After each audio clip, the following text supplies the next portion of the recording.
अस्सलामु अलैकुम। क्या हम फ़लस्तीनियों को भूल गए हैं? ये सवाल इस कहानी को सुनने के बाद आप सब अपने आप से ज़रूर कीजिएगा। चैनल को सब्सक्राइब कर लें, बेल आइकॉन बटन को ऑन कर लें। वीडियो पसंद आए तो लाइक का बटन भी प्रेस कर दीजिए और वीडियोस को दूसरों के साथ भी शेयर करें। मैं जिस कमरे में सो रही थी, उसकी खिड़की के शीशे पर किसी ने हाथ मारा और मेरी आंख खुल गई। मैं घबराकर खड़ी हुई। कौन हो सकता है? ये देखने के लिए मैंने कमरे में रोशनी कर दी और अपनी बहन सोमिया के पलंग के करीब पहुंच गई।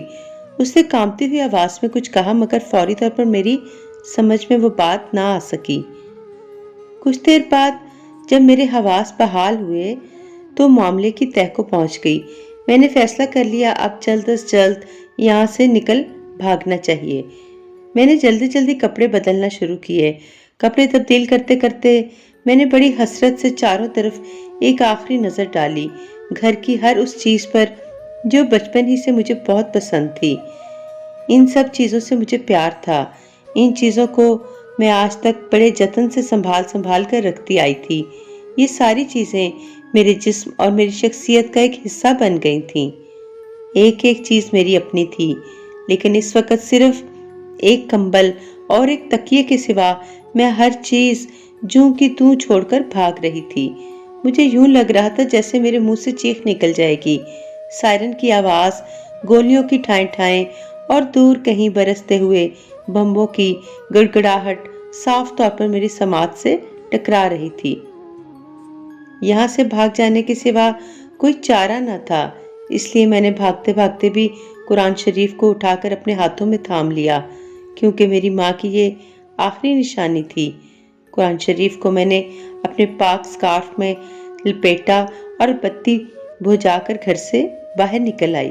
बाहर निकलते वक्त एक लम्हे के लिए मुझे ये ख्याल आया कि मैं घर के दरवाजे पर ताला लगा दूं, लेकिन फिर जहन ने कहा थोड़ी देर बाद तो ये घर भी मेरा नहीं रहेगा। मगर इस ख्याल के बावजूद मेरे दिल से घर की मोहब्बत कैसे निकलती। इस वजह से न जाने क्या सोचकर मैंने दरवाजे पर ताला लगा दिया। ताले में चाबी घुमाते वक्त मुझे यूं लगा था कि मैं अपने घर का दरवाजा ही नहीं बल्कि सारे फलस्तीन का दरवाजा बंद कर रही हूँ। दरवाजे के ठंडे पट पर मैंने अपने गाल टिकाए, कुछ देर चुपचाप खड़ी रही और फिर सिसक सिसक कर रोने लगी।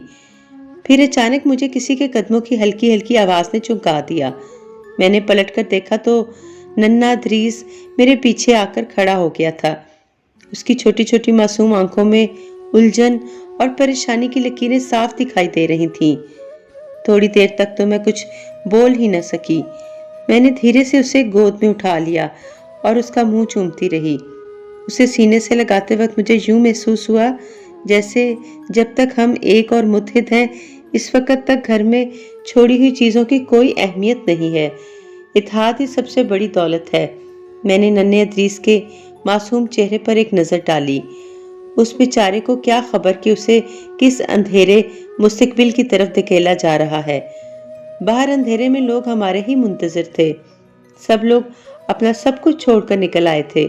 हर एक के साथ एक कंबल और एक तकिया ही था और खाने पीने का कुछ सामान बंधा हुआ था।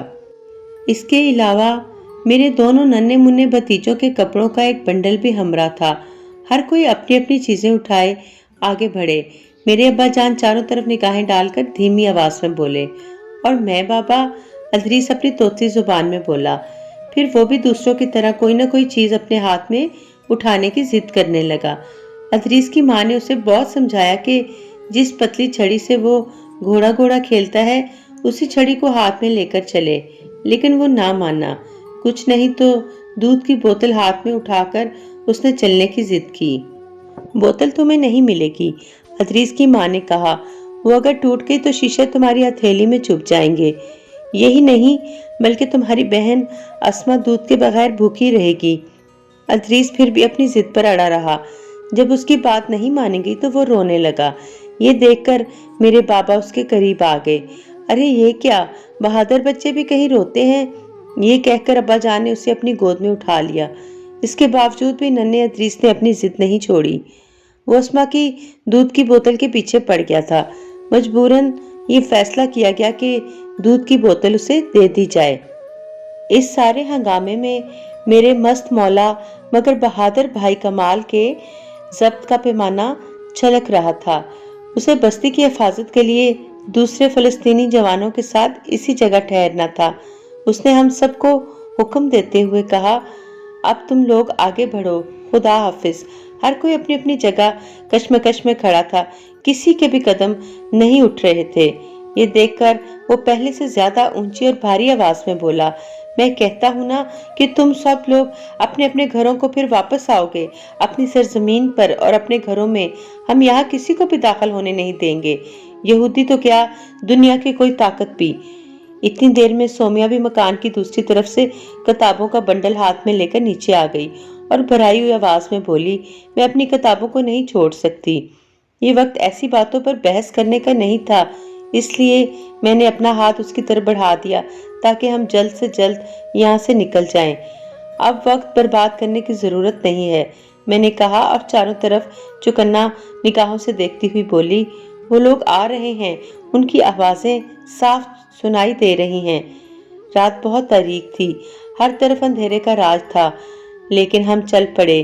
किसी के सर पर कोई बोझ तो था नहीं, सभी के हाथ में कंबल और एक एक तकिया था। हम सब बड़ी खामोशी से जनूब की जानब आगे बढ़ रहे थे, जिस तरफ मिस्र की चौकियां पड़ती थीं।